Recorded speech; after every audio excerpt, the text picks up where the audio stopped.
Hello and welcome back to the channel for another College DF review. Today I'll be taking a look at Star Wars The Vintage Collection Axe Woves. I'll be unboxing him in this video, so you get to see in real time what it is when you get him out of the package. I got mine over from All Time Toy Store. Check out the link in the description below to pick up your figure. So this guy's been out for a little while now, but finally getting around to taking a review of him. Pretty neat character idea of the whole Death Watch Legion, essentially, in The Mandalorian, with Bo-Katan, Casca Reeves, Axe Woves, and their whole army of Mandalorians. So definitely love the show. I can't wait for season 4 now to come out and see what else we have in store from the Mandalorians. So let's get this guy out of the packaging. First, obviously you see the card there. Nice image there from one of the earlier seasons on the front of Axe Woves. And in the back, the other figures. In the wave, of course, I have already reviewed Bo-Katan, Quill. I have Migs Mayfeld. I can review him as well as Casca Reeves. Those will be coming up shortly. So let's get him out of the packaging.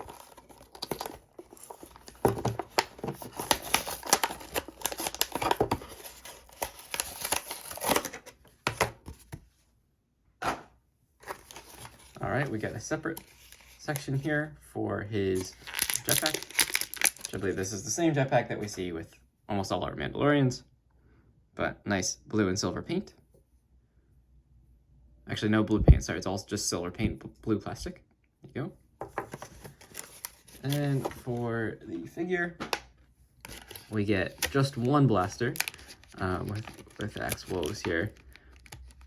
Some of our other Mandalorians, like the Death Watch Mandalorian, comes with two blasters, two holsters. Axe only has one, but same sculpt as what we've seen before. Again, I've already reviewed that Death Watch Mandalorian, so check that video out. And it's just a gunmetal plastic with some silver paint on the holster and trigger. There you go, very nice. Get his helmet. It's got a little bit of residue on there, so wipe that off. There we go. Looking pretty nice, looking pretty nice. Still some more residue on there. I think that's just left over from the manufacturing process or something. I've seen it on some die-cast things before. This is the first time I've actually seen the residue on plastic figure. I think I got it all off for the most part. Might even just be like cleaning agent they use. All right, there we go. Apologies. There you go. See the helmet? The rangefinder does not move, fortunately, but it is a nice sculpt. Again, that blue plastic with some gray rim around the top and some like gunmetalish color for around the visor area, plus black for the visor. Looks very good. And Axe Woves. Well, he should be, again, basically the same sculpt as the Death Watch Mandalorian that we've gotten previously. Which means he's got all the articulation you could want. So there's the photoreal head sculpt. I think it looks pretty close to the actor. Let's take a look.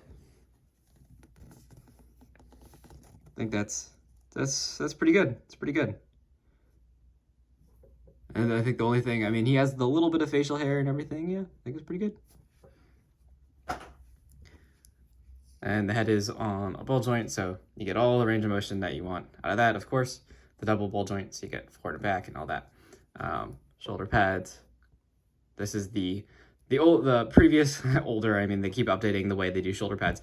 This is the previous design, like on the Death Watch Mandalorian, where the shoulder pad kind of goes underneath the rest of his torso, which works out perfectly. No problems there. Do get nice past 90 out of the elbow there.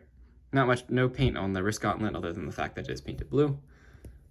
But he does have nice detailing. You also have, of course, your hinges at the wrists. I believe both sides are up and down. Since he is Mandalorian, they typically wield lots of guns. Then you do have all the torso articulation you could want. You have all this upper movement, plus you have a rotation here at the bottom. Then he does have new style hips, so all of the articulation you could want from those as well. Plus knees, standard, and you have the thigh cut, so you have swivel up top. And you, of course, have all of your ankle articulation. So definitely a very capable figure. And again, I like how they do these Mandalorians. You know, he's got some mixed matched armor there on his legs. Looks very good. Let's get these feet all straightened out.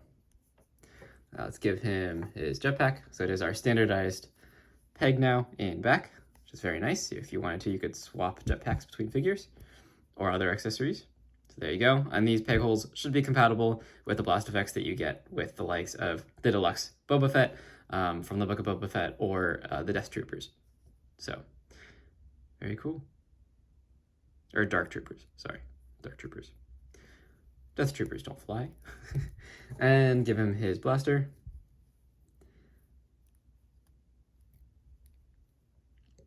Which you should be able to hold in either hand.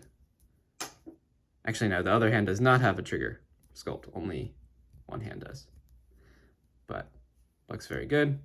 And this also does, of course, fit in his holster, which on this guy is mounted from his belt. On the Death Watch Mandalorian, I believe they're mounted to his thigh armor.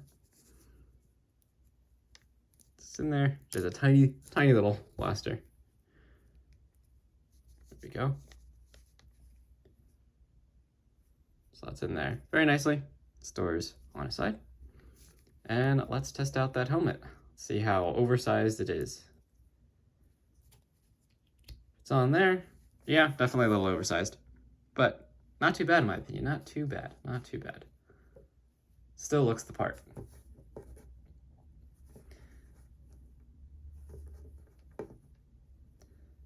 I did like in the show how we kind of have the dueling of the different Mandalorians who should be in charge. And Axe Wolf is a pretty cool character. So very happy to finally have this guy in the vintage collection to add to my Mandalorian army. Very cool. Very, very cool. Again, if you want this guy, get him from All Time Toy Store. Check out the link in the description. And thank you for watching this review. If you liked it, please leave a thumbs up and subscribe if you have not already. I really appreciate it. And until the next review, I'll see you then. Thanks for watching.